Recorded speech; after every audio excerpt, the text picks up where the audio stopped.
शिवा को भूत प्रेतों की कहानियां पढ़ना, देखना और सुनना बहुत पसंद था। इस शौक को उसने अपने दूसरे शौक घूमने फिरने के साथ में जोड़ दिया था। जिस किसी भी गांव शहर के बारे में कुछ भी सुनता तो बस वहीं घूमने निकल पड़ता। इस बार पुणे की बारी थी। किसी से सुना था कि वहां किसी बॉयज हॉस्टल के पास एक पुराना मकान है जो चारों तरफ से जंगलों से घिरा है और वहां एक बोर्ड भी लगा है जिस पर लिखा है beware of dogs and ghosts. Reservation करवा के शिवा तुरंत निकल पड़ा पुणे के लिए और उसका एडवेंचर और एक्साइटमेंट तब दुगना हो गया जब लेट होकर उसकी ट्रेन पुणे स्टेशन पे शाम 8 बजे की जगह रात तकरीबन 1 बजे पहुंची।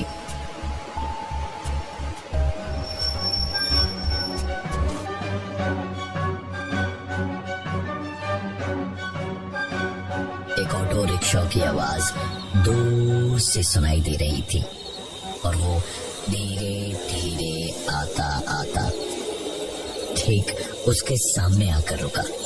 शिवा उसी ऑटो में बैठ के निकल पड़ा और जानबूझकर रात के वक्त उसी बॉयज हॉस्टल के पास के जंगल के पास से पूरा एक बड़ा सा चक्कर मार के गुजरा। लेकिन शिवा को कोई बोर्ड या आदमी उस जगह पर नहीं दिखाई दिया। शिवा सीधे वहां से होटल चला गया। रिसेप्शन पर चेक इन करके कमरे में जाने को लिफ्ट की तरफ जाते जाते उसके कदम रुक गए और उसने पलट के रिसेप्शन पर बैठे लड़के से पूछा, यहाँ एक बॉयज हॉस्टल के पास पुराने मकान के बारे में मैंने बहुत सुना है, जहाँ एक बोर्ड लगा था ना, beware of dogs and ghosts. मैं उधर से ही आया लेकिन कहीं दिखाई नहीं दिया मुझे। इस सवाल के जवाब में होटल की रिसेप्शन पर बैठा वो लड़का हल्का सा मुस्कुराया और उसने कहा, यहाँ रात के अंधेरे में बहुत कुछ दिखता छुपता है, जाइए आराम कीजिए, थक गए होंगे, सुबह बात करेंगे।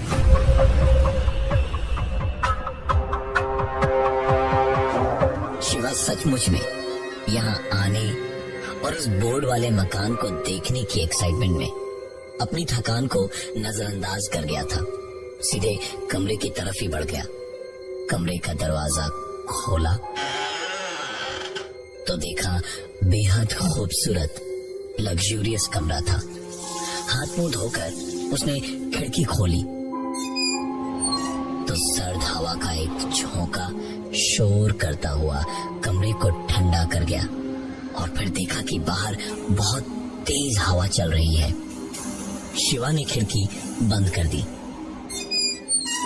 और आकर बिस्तर पर लेट गया और हेडफोन लगा के फोन पे सेव की हुई हॉरर कहानियां सुनने लगा।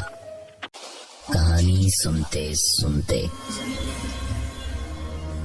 शिवा को अचानक एहसास हुआ कि जैसे कहानी में जो पलंग के हिलने की आवाज उसके हेडफोन में हो रही थी, बिल्कुल वैसी ही आवाज इस वक्त उसका पलंग भी कर रहा था।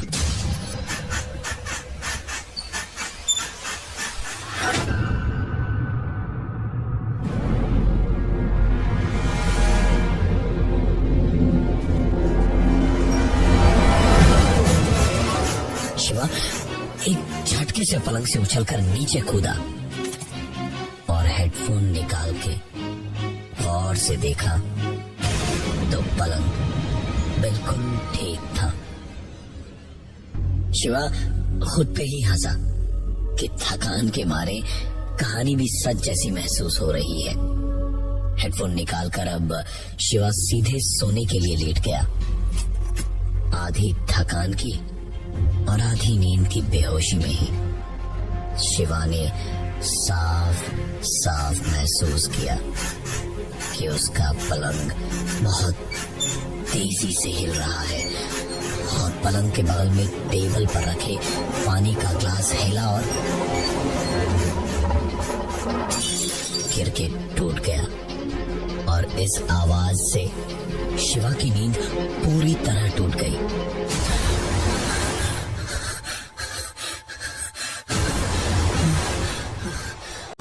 शिवा ने पलट के देखा तो ग्लास वहां वैसे का वैसा रखा हुआ था और पलंग बिल्कुल शांत था। शिवा ने आंखें मली और सोचा चेहरे पर पानी के कुछ छींटे मार लेगा तो शायद नींद बेहतर आएगी।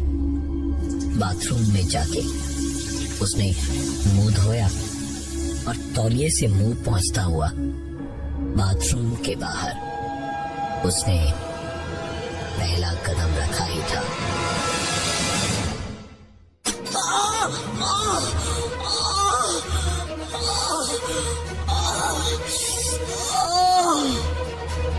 कि दर्द से उसकी चीख निकल गई। उसके पैर में एक बड़ा सा टूटे हुए कांच का टुकड़ा गड़ गया था। नजर उठाकर बिस्तर के पास वाली टेबल पर देखा तो पानी का ग्लास वहां नहीं था। नीचे फर्श पर फैले पानी में पैर से टपकते खून की बूंदों से फर्श पर फैला पानी धीरे धीरे लाल हो रहा था। शिवा हमेशा एक फर्स्ट एड बॉक्स अपने साथ रखता था। शिवा ने पैर में चुभा कांच निकाला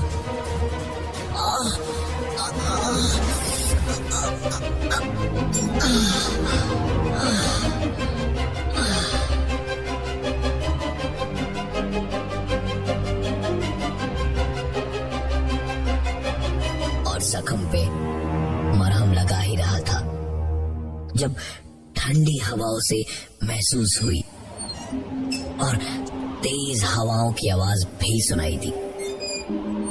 लंगड़ाता हुआ शिवा आगे बढ़ा और खिड़की बंद करने को हुआ तो खिड़की से नीचे उसने देखा एक आदमी हाथ में एक बोर्ड लिए उस तेज हवा में खड़ा मुस्कुराता हुआ खिड़की से शिवा की तरफ देख रहा था और हवा में हिलते और खड़खड़ाते उस बोर्ड पर लिखा था Beware of dogs and ghosts।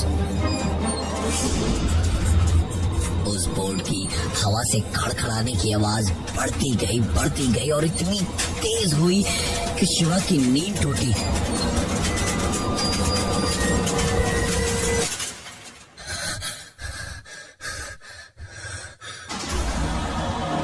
तो उसने देखा कि वो इस वक्त भी ट्रेन में ही है और अब उसकी ट्रेन पुणे स्टेशन पहुंची है।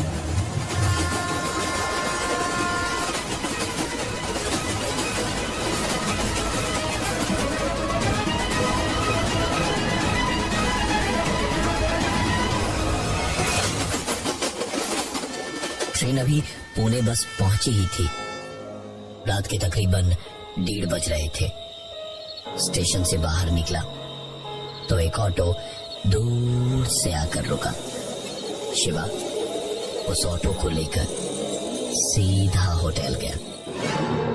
रिसेप्शन पर खड़े लड़के को देखकर शिवा को पहला झटका लगा। ये वही लड़का था जिसको उसने अपने सपने में भी रिसेप्शन पर ही देखा था। चाबी लेकर खोया खोया सा शिवा लिफ्ट की तरफ जाते जाते बस यूं ही पलटा तो मुस्कुराता हुआ वो लड़का बोल पड़ा, यहाँ रात के अंधेरे में बहुत कुछ दिखता छुपता है। जाइए आराम कीजिए, थक गए होंगे, सुबह बात करेंगे। शिवा पलट के चुपचाप बिना कुछ बोले अपने कमरे में जाने को लिफ्ट के अंदर चला गया।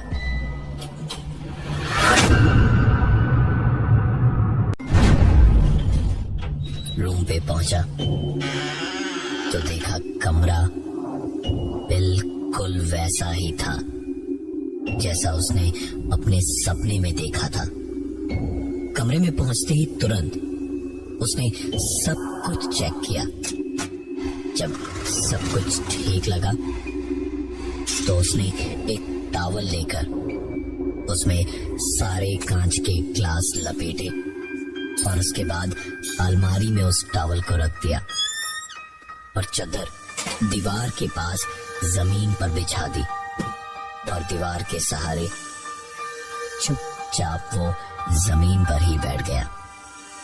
वहां बैठने के थोड़ी देर बाद तक शिवा चुपचाप उस कमरे में बैठकर वहां की शांति को महसूस कर रहा था। और उसके बाद उसने अपना फोन निकाला और सोने से पहले हर दिन की तरह एक कहानी सुनने लगा। कहानी सुनते सुनते शिवा को लगा जैसे कोई उसके दरवाजे को खटखटा रहा है। शिवा ने तुरंत अपने कान से हेडफोन निकाला।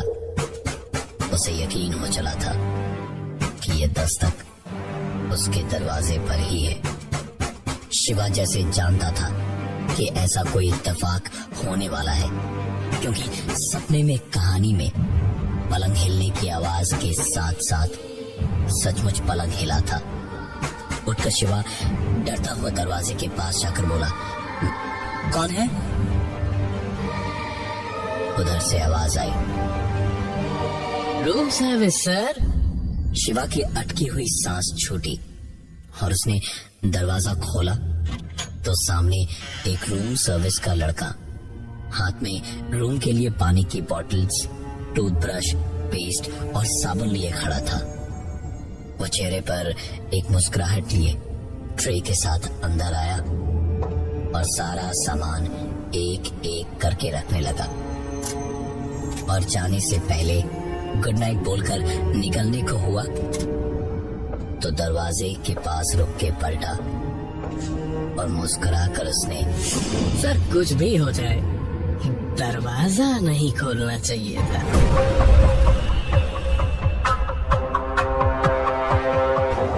उसका इतना कहना था कि कमरे का दरवाजा जोर की आवाज के साथ बंद हुआ। अलमारी के पलड़े जोर से अपने आप खुले और कांच के दोनों ग्लास खुद ब खुद उड़कर सामने की दीवार से टकरा के चूर चूर होकर बिखर गए। तो शिवा उठकर भागा कमरे से बाहर और सीढ़ियों से उतर के बाहर की ओर भागा। रिसेप्शन वाला लड़का अपनी जगह पे ही मुस्कुराता हुआ बैठा बैठा ही बोला, यहाँ रात के अंधेरे में बहुत कुछ दिखता छुपता है। शिवा पूरी जान लगा के और तेजी से वहां से भागा। भाग के 20 कदम होटल से आगे गया होगा कि अचानक 3-4 कुत्ते उसके पीछे भागते हुए दौड़ने लगे।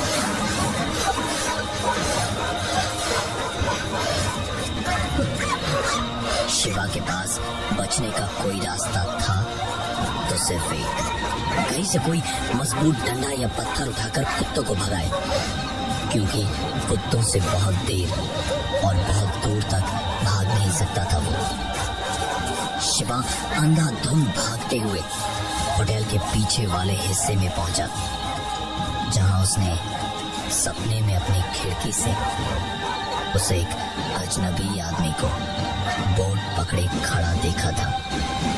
वहां पहुंचकर शिवा सांस लेने को रुका तो पीछे से अचानक कुत्तों के भौंकने की आवाज भी बंद हो गई।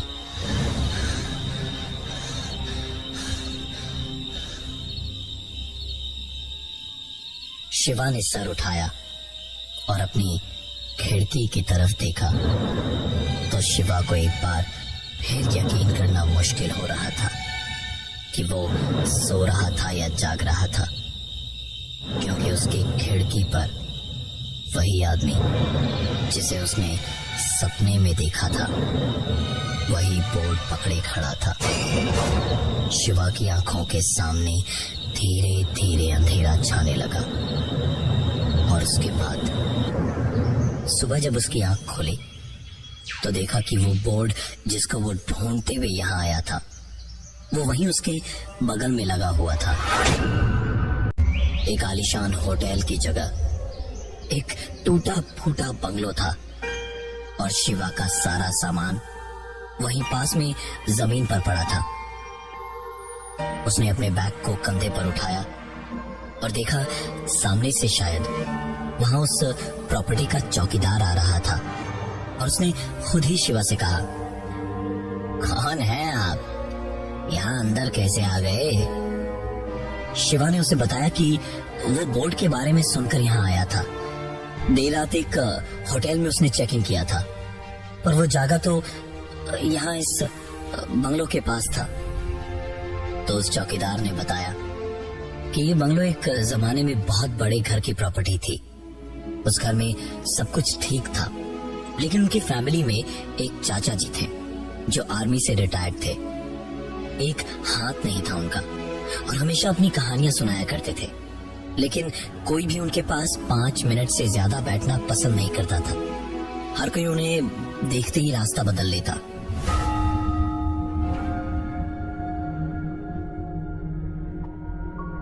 उनकी तबीयत जब बहुत बुरी तरह अचानक बिगड़ गई तो किसी ने भी उनका ख्याल नहीं रखा और उनके अपने बंद कमरे में ही पानी को बस तरसते हुए मौत हो गई।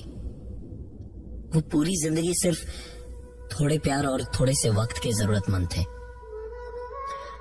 चौकीदार ने आगे बताया कि उनकी मौत के बाद कुछ ही दिनों में इस घर के सारे लोगों की मौत हो गई। कोई वारिस नहीं बचा यहाँ का। शिवा ने उस चौकीदार से उनका नाम पूछा तो उन्होंने कहा, नाम जान के क्या करोगे बेटा, प्यार से चाचा ही कहोगे तो चलेगा। उनके इतना कहते के साथ ही अचानक शिवा के पीछे से कुत्तों के भौंकने की आवाज आने लगी। शिवा पलटा तो देखा एक भी कुत्ता वहां नहीं था और वापस जब चाचा की तरफ पलटा तो चाचा भी वहां नहीं थे।